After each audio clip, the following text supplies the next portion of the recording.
donc dans le programme culturel de Lisa. Oui, j'ai mis la barrette pour ceux qui suivent mes vidéos. Ah oui, j'en avais marre. Donc, au programme du bilan culturel de Lisa, sachant que c'est un bilan qui court donc de la dernière vidéo que vous avez vue, qui était mi-décembre, jusqu'à aujourd'hui, j'ai retenu, je rappelle encore une fois, je ne retiens que ce que j'ai beaucoup aimé, beaucoup aimé, ou des choses que j'estime qu'il faut que ça pourrait vous intéresser. Et j'ai oublié un truc. Ah, 2 minutes, je pense bête. Ah bah ça commence mal le début d'année. Lisa a perdu quelques neurones en passant l'année. Donc on va parler de 3 séries, d'un livre que j'ai pas encore fini de lire, mais je suis en mode groupie hystérique. Un film que j'ai vu à la fin de l'année, en salle, donc, et de 3 reportages, 3 documentaires que j'ai vus sur Arte. C'est pas sur Arte. Je crois que c'est France 5. C'est France 5, je crois. Mais bon, bref, Arte ou France 5, vous trouvez. Franchement, voilà, il y a vraiment que la gourde qui peut se taper ce genre de truc, hein, perso. Enfin, non, il y en a d'autres, mais voilà. Donc, on va commencer tout de suite par les documentaires. Hein. Histoire de Blade. Donc, c'est 3 documentaires qui sont passés assez récemment, d'ailleurs. Et je suis très ennuyée, mais je crois que c'est France 5. Ou non, c'est Arte peut-être. Enfin bon, bref, vous savez que c'est un des 2 chaînes qui propose ce genre de commentaires. Le premier, c'est des thématiques sur l'armée rouge.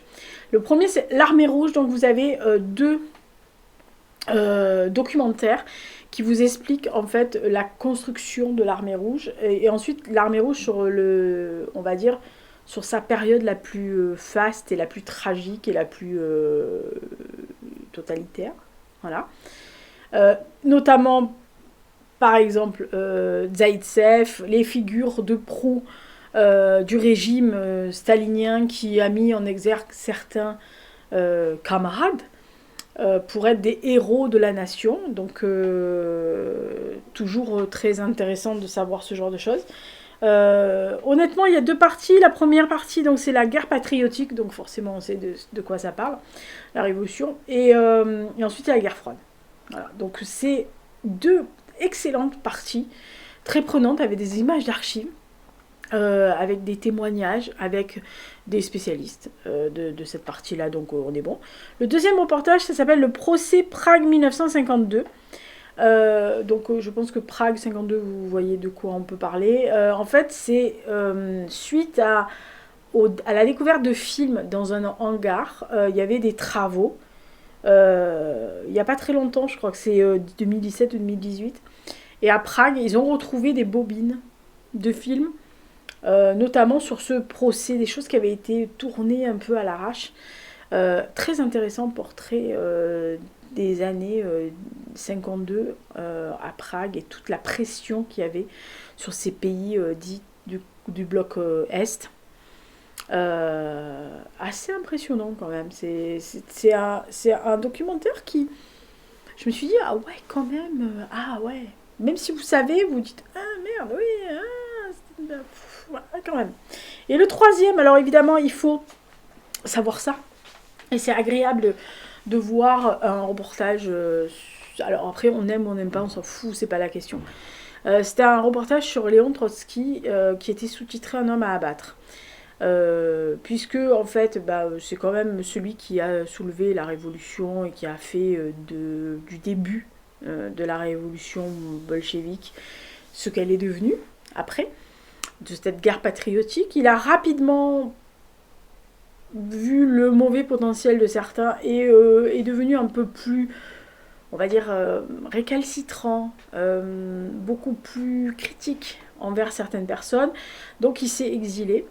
C'est quelqu'un qui est parti en exil et qui a vécu pratiquement toute sa vie en exil jusqu'à ce que un jeune homme bien aiguillé par nos amis par nos amis de la Lubyanka et notamment le camarade de Staline aille les trier en gros, hein, voilà, parce qu'il l'a un peu massacré. Donc c'est intéressant parce que c'est aussi la montée de ce qu'était le vrai communiste selon les bases de ceux qui pensaient que ce système, qui à la base, utopiquement parlant, c'est un des meilleurs systèmes, mais c'est utopique. On est bien d'accord que c'est pas possible de l'appliquer, parce que vous savez que les êtres humains sont tellement bienveillants et peu avides de gloire et d'argent et de beauté qu'à un moment donné ça foire, on est bien d'accord. Voilà, donc après qu'on soit d'accord avec ses idées ou pas, qu'on soit d'accord avec l'homme ou pas, qu'on soit d'accord après ce qu'il a fait ou ce qu'il a pas fait, c'est pas la question, c'est de savoir à peu près où se situe tout ça. Donc moi j'ai trouvé que c'était très intéressant, ces 3 documentaires, enfin 4 si on entend les 2 parties de l'Armée Rouge, parce que ça vous met un spectre assez large entre la guerre patriotique et la fin de la guerre froide, et vous voyez véritablement l'histoire du XXe siècle se dérouler sous vos yeux, avec un pays majeur qui a traversé tout, tout le XXe siècle en se prenant de front pratiquement tout ce qui peut arriver à un pays sur un millénaire. Voilà, eux ils n'ont pas de chance, c'est depuis des millénaires ils se prennent des trucs de front tout le temps. Voilà, donc au bout d'un moment, je dois lasser. Et voilà, donc ça, l'Armée Rouge, c'était vraiment le documentaire que j'ai beaucoup, beaucoup aimé voir. Alors, on va parler du film. On va parler de l'intermédiaire livre avant que je couine. Alors, le film, ça s'appelle Banshee d'Inisherin. C'est un film qui... Alors, c'est un film que je suis allée voir au cinéma. Pourquoi? Pour Colin Farrell. On est bien d'accord, il y a une groupie, il y a une fangirl derrière moi. Mais honnêtement, j'en entendais des bons retours. Et les gens qui l'avaient vu en avant-première disaient oh là là, c'est beau, machin. On est en Irlande en 1923, dans une île. Alors, elle n'existe pas, mais c'est une île irlandaise typique, comme vous pouvez l'imaginer. Et en fait, c'est un film qui parle de tout ce qu'est la vie en général. Voilà. L'amitié, l'amour, la tendresse, la mort, la vie, les rires, les pleurs, les ressentiments, c'est Huxkigel, le ressentiment, la rupture, que ce soit amoureuse ou amicale, etc., les déchirures, les blessures, tout ce qui fait la vie en général qu'on a dans une vie complète, à un moment donné, malheureusement, ou heureusement. Euh, le moment d'affronter. Là, c'est 2 amis vraiment inséparables, des amis, comme on dit, des amis de 30 ans, qui un jour, un décide de plus parler à l'autre, sans donner d'explication véritable. Celui, le rejeté, il comprend pas, il se dit mais qu'est-ce que j'ai fait, mais qu'est-ce que j'ai fait. Voilà. Et sur ce côté un peu où la République d'Irlande est en train de se morceler, de s'entre-déchirer pour certaines choses. Il y a ces 2 hommes sur cette île qui sont véritablement en train de se déchirer. Alors il y a des dialogues avec de la rancœur, avec des reproches, mais avec sous-jacent cette amitié indéfectible. Il y a des joutes verbales incroyables. Tous les seconds les personnages secondaires sont excellents, même les animaux sont bons. Franchement, c'est un film. Je sais même pas comment l'expliquer, tellement quand je suis sortie Alors déjà, premièrement, c'est un genre de film qui vous serre le cœur, etc. Mais quand je suis sortie du ciné, j'avais l'impression d'être dans une bulle. Je suis sortie, je fais waouh, quand même. Waouh. Alors, Brandon Gleeson est... voilà, mais comme d'habitude. Colin Farrell est au topissime. C'est-à-dire que, à mon avis, s'il ne gagne pas un Oscar ou un gros prix avec ce truc-là, c'est que les autres, ils ont de la merde dans les yeux, hein, perso. Parce que alors là, il est exceptionnel. Il a une palette de jeux et de sentiments et d'émotions, etc., qui font tous, qui donnent, qui vous offrent à vous, le crétin qui est dans le fauteuil, la crétine en l'occurrence, c'est impressionnant. Donc ça s'appelle Les Banshees de Inisherin. C'est un très très joli film sur l'amitié, sur la vie, sur la guerre, enfin la guerre fratricide en l'occurrence là, sur ce que l'on peut avoir fait qu'on ne se rappelle pas et qui peut avoir blessé l'autre et qui sur le moment n'a pas compris mais qui peut éloigner quelqu'un petit à petit sans que vous ayez la sensation d'avoir fait quelque chose de mal. Enfin, moi j'ai trouvé ce film magnifique. Voilà. Donc Ça, c'était le film.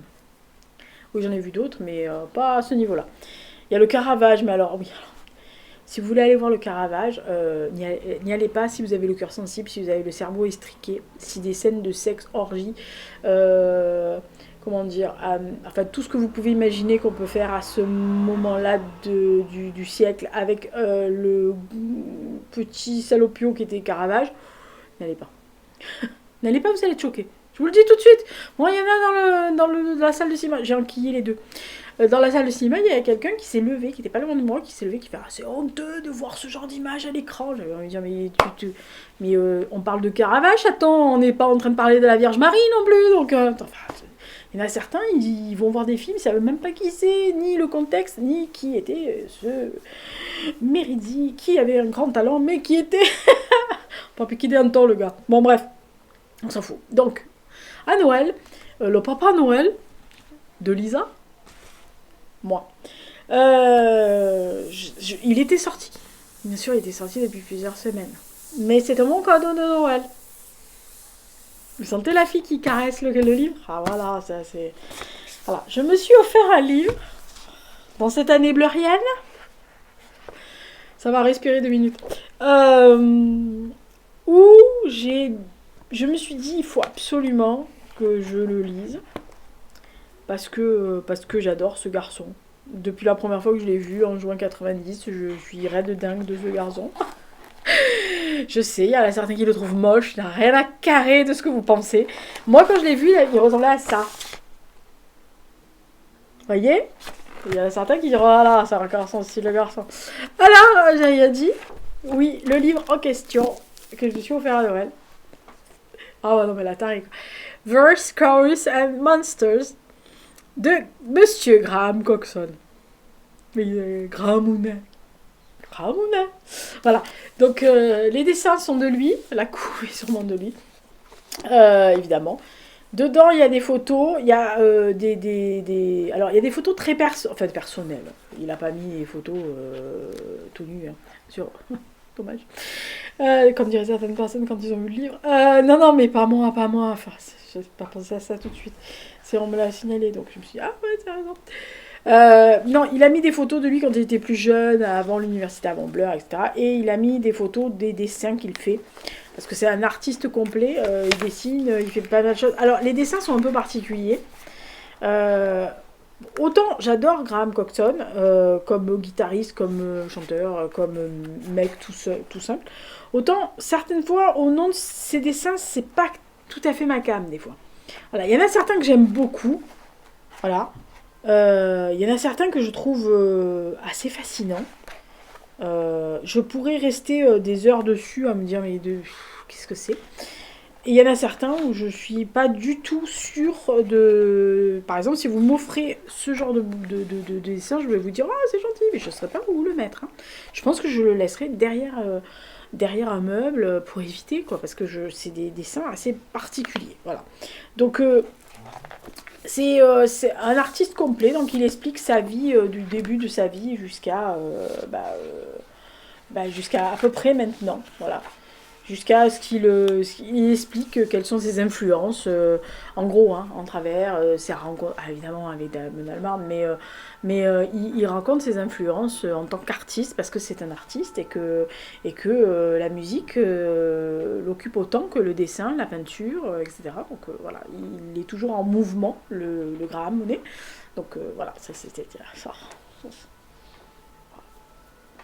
Vous la sentez la fangirl là? Ah là là là là là. Et en plus je l'ai sous les yeux. Hein. Donc là je fais la vidéo avec Graham Coxon qui fait ça.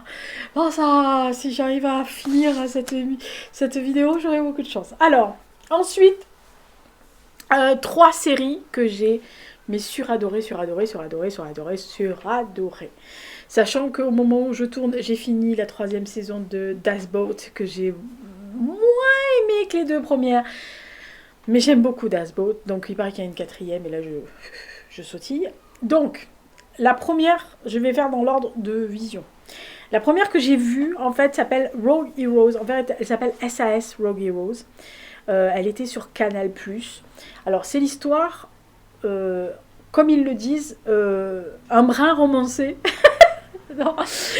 Un brin romancé, parce qu'ils disent au début que toutes les opérations sont quasiment toutes vraies, même si elles vous paraissent improbables. Ce qui vous pousse vous dire que ça devait être un sacré bien bordel. Donc on est en Afrique du Nord. Rommel a une trajectoire ascendante. Il marche du feu de Dieu. Euh, sur tout le nord de l'Afrique.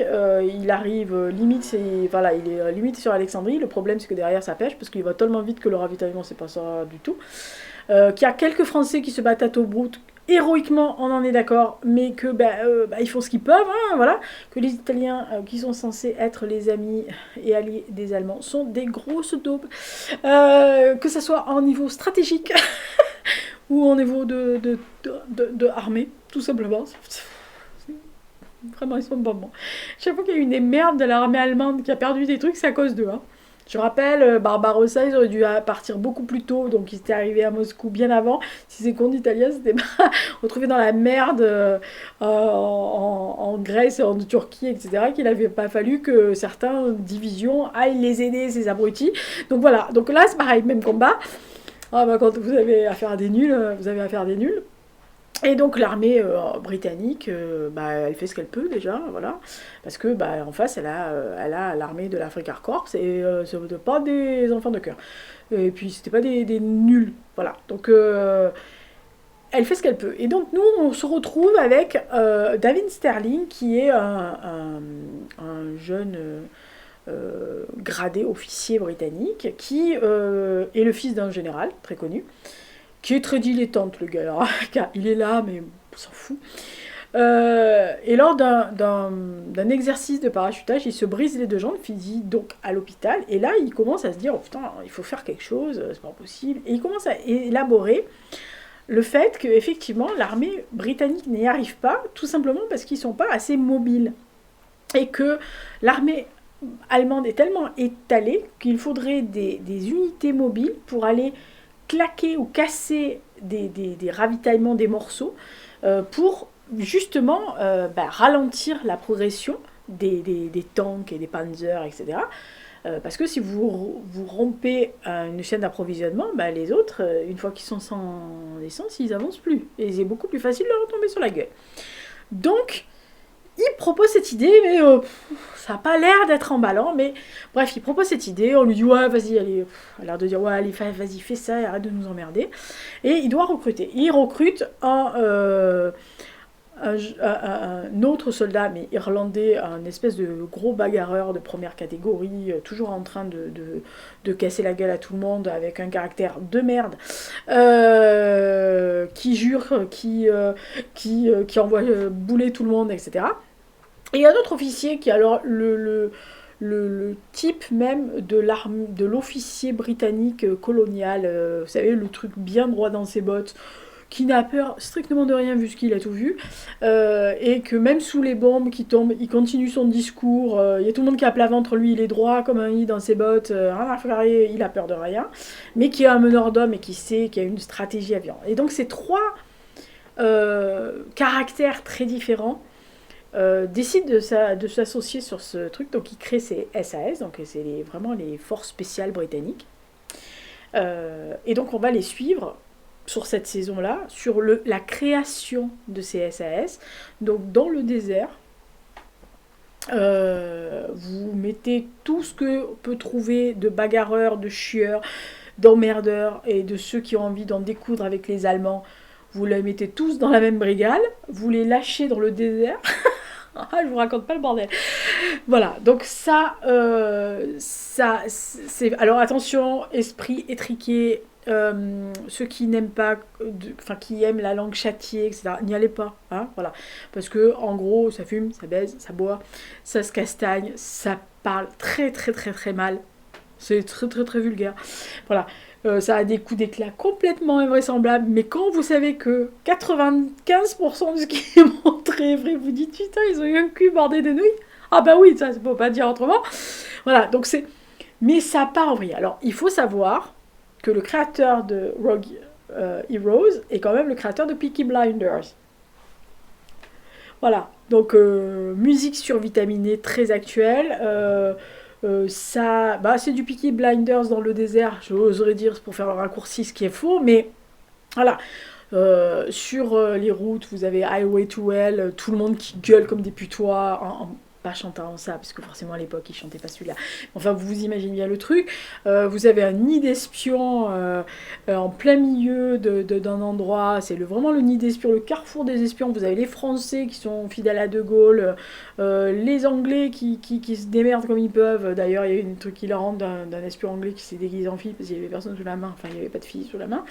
Vous avez les Français très. Enfin, ceux qui sont vraiment dans la bagarre et ceux qui sont là, ouais, de toute façon, dans la carré, on est là, on est tranquillo. Voilà, vous avez 2-3 Américains qui se battent en duel, plus les Allemands qui essayent de plus ou moins essayer de voir les Italiens laisser tomber. Voilà, donc. Alors évidemment, vous avez un truc de romance au milieu, mais c'est tellement cuculapraline que même là, vous vous dites, c'est pas possible, c'est pas ça. Parce que même moi, je me suis dit, ah, c'est pas vrai, c'est pas possible. Je me suis marrée comme une folle sur cette série. Je me marie à tous les épisodes, sauf au 4 parce que je me suis pas marrée du tout. Mais non, 4, enfin, tous les épisodes sont excellents. Mais le 4, ça m'a énervé. Voilà, il arrive quelque chose à un personnage et je me suis énervée parce que j'adorais ce personnage. J'ai dit, ah, fais chier, c'est toujours ça. Voilà, ça m'énerve ça quand les scénaristes ils me font ça. Puis en plus, c'est toujours sur ce même acteur. C'est insupportable, bordel. Vous arrêtez, oui? Bon, donc.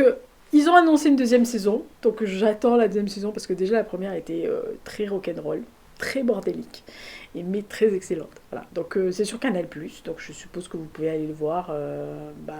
Il est toujours, hein, donc il n'y a pas de problème. Deuxième série que j'ai vue, alors là pas du tout la même chose. Alors là on passe du truc, on passe du tout what the fuck, parce que là c'est what the fuck, au truc un peu plus bah, de toute façon, c'est un psy, alors ça va être un peu plus. Voilà. Donc, ça s'appelle The Patient, donc le patient en anglais, hein, The Patient. C'est sur Netflix? Non, c'est sur Disney+. Disney+. Oui, c'est sur Disney+. Donc, en fait, on est en présence d'un psy, donc, qui est joué par l'excellent Steve Carell, qui est dans son cabinet, qui reçoit des gens normalement. Il reçoit un jour un jeune homme qui est joué par l'excellent Donald Gleeson. Oui, le General Hux de Star Wars. S'il y avait un seul truc à garder des 3 derniers Star Wars, c'est Kylo Ren et lui et Poe Dameron. Voilà, les autres, vous pouvez les jeter, on n'en a rien à carrer. Enfin, sauf ceux d'historique, bien sûr. On va pas jeter la princesse Leia, Han Solo. Non, on n'est pas d'accord, on est d'accord. Non, mais des nouveaux, je veux dire, des nouveaux. Voilà. Ah, oh là là, commencez pas. Voilà, bon, bref. Donc les deux se rencontrent et il vient lui dire qu'il a des problèmes, qu'il voudrait une psychothérapie, machin, pas de problème. Et en fait, il lui indique qu'il a des tendances à vouloir tuer quelqu'un. Voilà. Donc au début, il lui dit oui, des fois j'ai des envies de meurtre, machin. Donc l'autre, bah, on va régler le problème. Et puis un jour, il lui pose une question anodine dans le flot de ce qu'ils se disent au début. En lui disant est-ce que c'est possible de faire une thérapie chez son psy en s'installant avec son psy parce que de l'avoir 24 heures sur 24 peut-être que ça irait plus vite, peut-être que ça débloquerait des choses, etc. Puis il lui dit dans la théorie non, mais bon, pourquoi pas? Pas bonne question. Et donc le psychopathe d'en face l'enlève, le met dans la partie basse de sa maison où vit sa mère au-dessus avec lui. Et sa mère a une importance assez entre positive et très néfaste. Vous voyez qu'il y a des mères qui peuvent être très nocives pour leur gosse quand même. Et donc il l'installe en bas, mais il le tient prisonnier, c'est-à-dire qu'il l'enchaîne et il lui dit non, mais on va faire une truc, mais je vous ferai pas de mal, hein, mais je veux pas que vous partiez parce que je vais vous dire des trucs. Et il lui avoue qu'en fait il a déjà tué. Qu'il a des pulsions comme ça, alors que dans la vie, il est un inspecteur sanitaire pour des restaurants, etc. Il est visiblement l'employé modèle, le garçon modèle, le gentil garçon que tout le monde adore, à qui tout le monde se confie, mais de temps en temps, il part en vrille et il tue quelqu'un.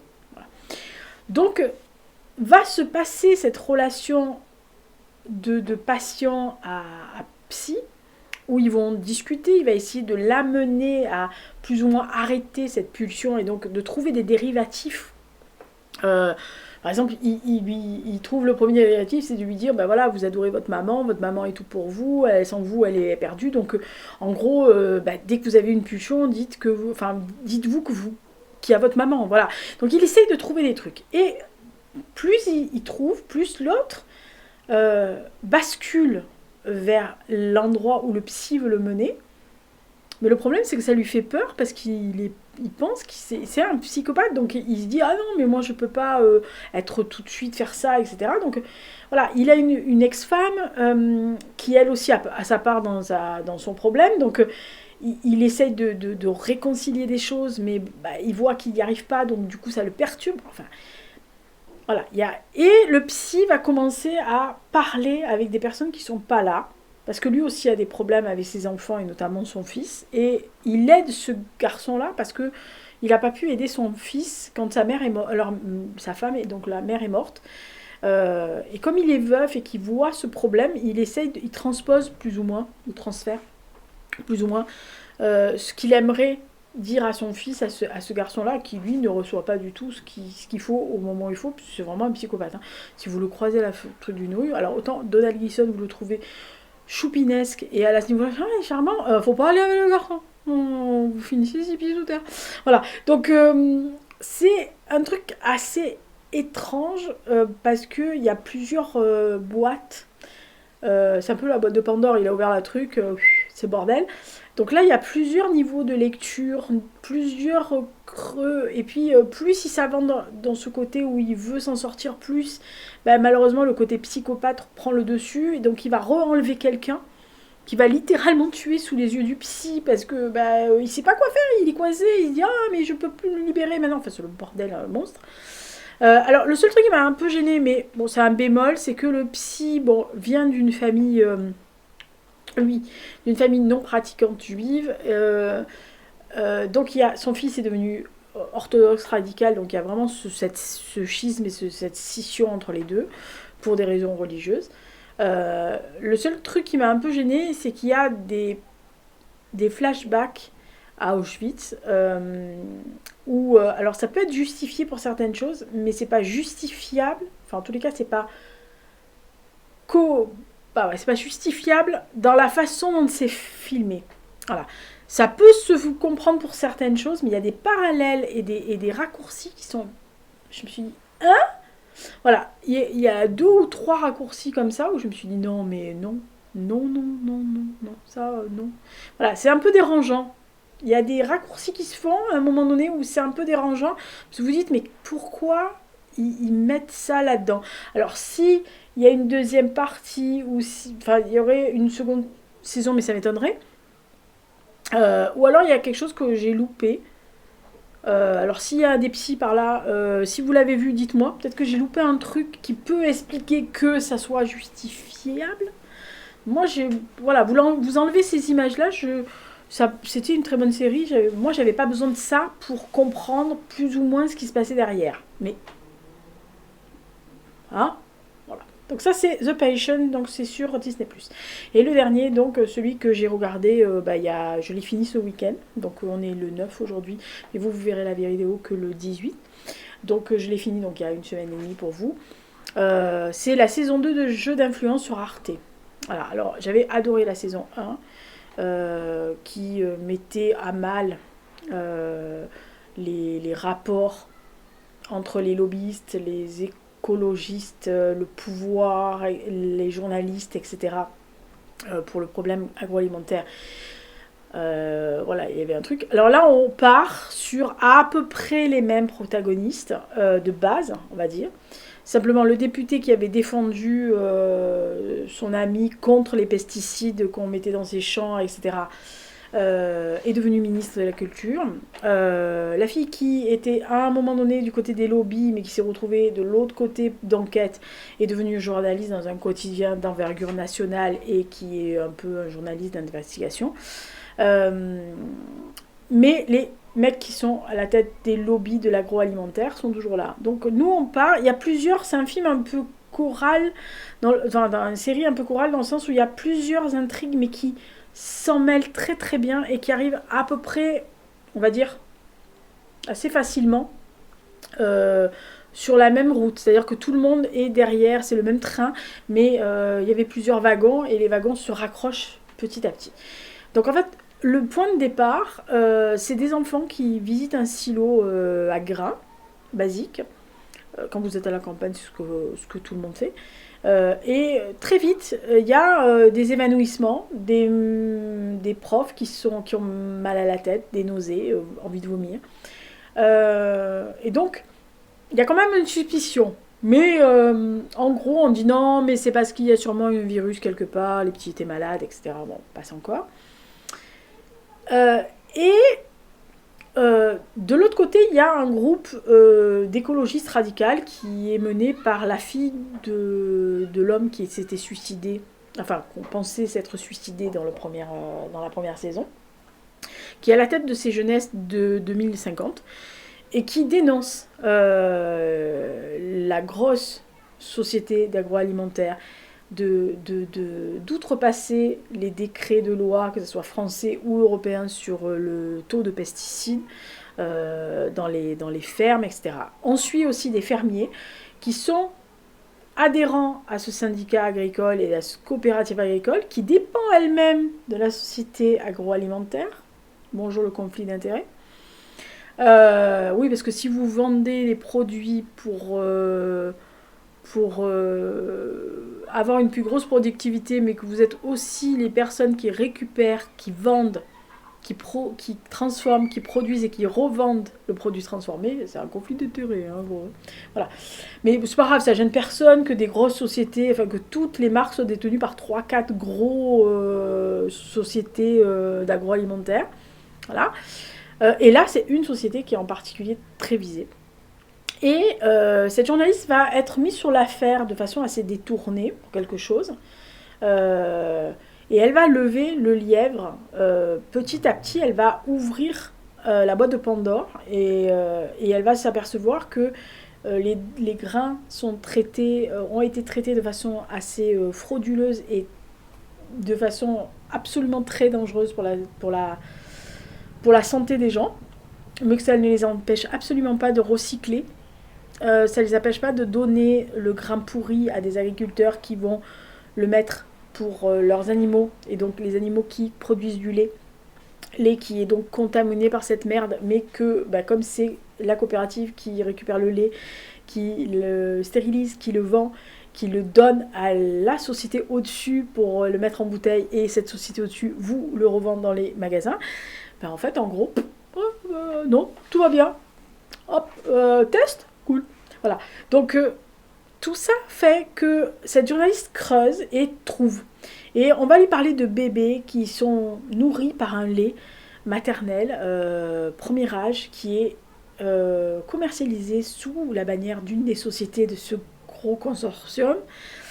Et elle va s'apercevoir que ces enfants, sur une dizaine d'années, il y en a plein, qui ont tous des problèmes neurologiques ou de développement ou d'atteinte des nerfs, etc.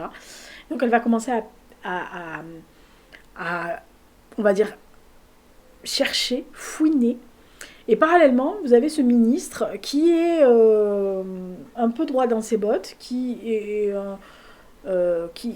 dans les arcanes du pouvoir, malheureusement, et qui voit que les arcanes sont vraiment beaucoup plus obscures que ce qu'il pensait. Où il y a un jeu de pouvoir entre le Premier ministre et les autres, où il se rend compte que les lobbyistes sont toujours là, tirent les ficelles, et tirent les ficelles quelquefois de façon assez nauséabonde, qu'ils emploient des manières de malfrats, en gros, pour essayer d'écraser, de faire fermer leur gueule à la concurrence. Donc tout ce petit monde est dans ce jeu d'influence, où, en gros, tout le monde essaie de faire sortir le loup du bois et de dénoncer ça, mais il y a toujours un espèce de pare-feu qui arrive. Donc c'est vraiment une bataille. Alors c'est sous-titré jeu d'influence, je crois que c'est les combattantes. Le thème. Alors, vous savez, c'est très à la mode de mettre truc féminin. C'est vrai qu'il y a beaucoup de... En fait, ça montre beaucoup là, tout simplement parce que c'est beaucoup de femmes, notamment des mères de famille de ces bébés atteints, ou cette journaliste, ou 2-3 personnes d'administratifs qui dénoncent, qui essayent de dénoncer, mais qui sont bloqués dans les rouages. et qui se débrouillent comme ils peuvent pour essayer de lever les lièvres et de montrer que ça va pas, que c'est pas respecté. Et cette jeune femme, Chloé, qui est à la tête de ce mouvement écologiste jeunesse, qui elle aussi n'hésite pas à aller interpeller le pouvoir public,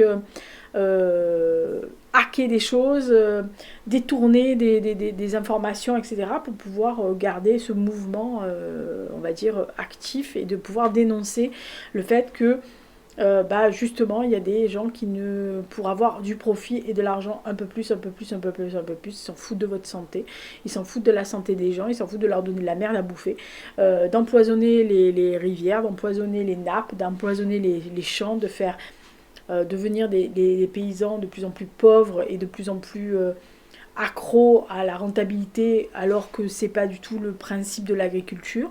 Voilà, donc il y a beaucoup de choses qui se dénoncent. Alors oui, il y a toujours des petits travers, mais je trouve que c'est hyper bien écrit. C'est hyper bien, vraiment bien réalisé. Surtout maintenant dans ce truc où souvent les gens commencent à dire ouais, les journalistes, machin. On parle de vrais journalistes, ceux qui ont leur carte de presse, on est bien d'accord. On parle pas de ceux qui sont influenceurs ou qui sont pseudo-reporters ou pseudo-chroniqueurs comme moi, ou etc. On n'a pas de carte de presse. Faut quand même pas penser que les journalistes sont des nazes, hein, je veux bien. Voilà, donc c'est des gens qui cherchent, qui doivent vérifier leurs sources, chercher. Et là, on voit vraiment le moment où les journalistes sont face à des gens d'influence, des lobbyistes qui sont hyper puissants et qui, malgré la liberté de la presse, essaient de les influencer néfastement, quitte à menacer les familles, menacer des gens, tuer des gens, faire un accident. Oups, la voiture est sortie de la route. Voilà, putain, celui-là, ça m'a bien calé le cœur. Je m'y attendais pas du tout, moi, ça. Enfin, je m'attendais à un truc bien vicieux, mais alors, ce truc-là, non. Voilà, donc il y a beaucoup de choses comme ça qui sont... Alors, vous sortez pas de ce genre de série indemne, on est bien d'accord, vous sortez avec l'envie de démonter le du système, on est bien d'accord aussi, mais alors l'interprétation d'Alix Poisson est géniale, tous les acteurs sont à l'unisson, hein, que ce soit le directeur de cabinet qui est un peu... qui sait un peu comme il peut, voilà, les conseillers très spéciaux qui influencent le ministre, mais qui influencent dans le bon sens, qui sont un peu leur Jiminy Cricket. Là, vous avez les relations interministérielles. Vous comprenez bien que chaque ministre essaye de tirer la couverture à soi et que le Premier ministre, il est assis là-dessus et il se dit bon, écoutez, c'est moi le chef, fermez-la. Et puis qu'en bas, c'est un peu le bordel. C'est un peu la foire des fois, on a l'impression que c'est un peu la maternelle. Hein. Voilà, donc c'est une autre vision des jeux du pouvoir, des arcanes, etc. Avec évidemment une grosse socle d'écologie, une grosse socle de tout ce qui peut avoir été pourri. Il y a quand même un des personnages qui dit, et ce qui est quasiment vrai, c'est que ça fait plus de 60 ans que l'industrie, que ce soit agroalimentaire ou les autres, ont les coudées franches et qu'on leur laisse faire absolument tout et n'importe quoi sous prétexte d'enrichissement. Voilà, donc est-ce que le profit à tout va est plus important que les gens, et la santé des gens et le pays, et le fait qu'on ait de moins en moins d'agriculteurs parce qu'on leur demande des choses qui sont pas possibles, qui sont pas possibles dans le rendement, voilà, et que comme fait cette coopérative, elle les incite à prendre des crédits pour se moderniser jusqu'au moment où on leur dit ah bah non, vous êtes trop petits. Vous n'êtes pas assez modernité, il faut te prendre. Ah ouais, mais on n'a plus d'argent, on est trop endetté. Ah ouais, c'est pas notre problème. Voilà. Donc, il y a des trucs, voilà, il y a des personnages qui sont très embêtants, très ambigus, ou certains qui sont mal, tout simplement, des ouvriers qui ne veulent pas perdre leur boulot et qui ne veulent pas dénoncer ce qui se passe alors qu'ils voient que c'est pas bien, mais ils ont peur parce qu'ils ont des familles à nourrir, parce qu'ils ont des crédits sur le dos, voilà. Donc c'est vraiment un très bon truc. Donc Jeu d'influence saison 2, c'est sur Arte. Voilà, donc tapez-vous les 2 saisons, c'est bien, ça fait 12 épisodes. Alors les épisodes font à peu près 1 heure, hein, quand même, donc c'est du Arte, hein, on est bien d'accord, c'est pas... c'est pas certains documentaires. Hein. Voilà, donc c'était le programme culturel de Lisa. Donc les 3 documentaires sur l'armée rouge, Trotsky et Prague 1952. Le livre de Graham Monet. Le film Les Banshees de Inisherin qui est vraiment magnifique à voir au cinéma. Donc, et les 3 séries Rogue Heroes, The Passion et donc Jeu d'influence saison 2. C'était donc les chéris de Lisa. Voilà. Donc j'espère que ça vous a plu. Je m'en retourne avec mon chéri à moi. Ah, on est bien tous les deux. Attends, je trouve qu'on fait un très très joli couple. Bon, il est en couple, hein, on va pas te faire chier. Mais on est jolis. Bon, ben là, il était jeune. Hein. Moi aussi, j'étais jeune. J'étais jeune et belle à l'époque. Mais nous avons vieilli, mon gars. Qu'est-ce que tu veux que je te dise? Pas notre faute, hein. Voilà. Bon, c'est comme ça la vie, c'est la vie. Voilà, voilà. Bon, bah écoutez, on va s'en retourner avec les vieux, hein. Putain, je vais écouter Blur. C'est l'année Blurienne, faites pas chier. Oh merde, il paraît que Gorillaz en sort un album en février. Il nous emmerde, Damon Albarn. Il peut pas s'occuper que de Blur cette année, non, non, il faut qu'il fasse d'autres projets, celui-là aussi. D'ailleurs, ce garçon, il m'énerve. Trop. Lui, il doit être insupportable. Il sait pas s'arrêter 2 minutes, c'est l'enfer. Il va falloir lui caler un nouvel album de Blur. Ouais, il va pas nous le pondre. Ce serait le miracle de l'année. Alors là, s'il prend un album, tous les Bluriens sont heureux pour 10 générations. Hein. Parce que là, on n'y croit pas trop. Hein. Déjà, on a des concerts. Pas à se plaindre. Hein. Wembley, me voici. Pourvu qu'il m'arrive rien, pourvu qu'il m'arrive rien jusqu'au mois de juillet. Le 8 juillet, pourvu qu'il m'arrive rien jusqu'au 9 juillet. Après, je m'en fous. Mais pas jusqu'au 9 juillet, pitié. Que je vois Blur à Wembley. Merde, j'ai ma place, fais chier. Ciao. Bisous, à bientôt.